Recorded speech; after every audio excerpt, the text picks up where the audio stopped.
Yorulmayasan. Bir dənə təklifim var, sualım var doğrudan. 20 manat yoxsa Yumiko Market'in qutusu? İkisindən birini seçin. Sual deyil. 20 manat yoxsa Yumiko Market'in qutusu? Hədiyyəni götürün gedin. Yaxşı. Seçim eləyimsə. Doğrudan. Hədiyyəni istəmirsiniz? Bəs birdən dəyərli hədiyyə olar içində.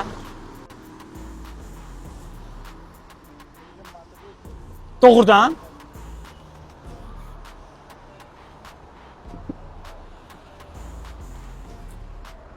Götürün. Sizin. Sağ olun, yorulmayasın. 20 manat yoxsa Yumiko Market'in qutusu? Boş çıxsa? Bir yax hədiyyəni verdik, yəni boş da çıxa bilər. 20 manat istəmirsiniz. Dəqiq? Onu da açın baxın. Yavaş. İçində iPhone çıxsa? Ev çıxsa, ev açarı çıxsa? Çıksın. Oy. Çok sağ. Artıq sizindir. Çok sağ. Sağlıqla. Hansını istəyirsən? Bunu yoxsa bunu? Bunu istəyirsən? Dəqiq? Onda gəl açaq. Hazırsan? Bu nədir? Götür. Vay!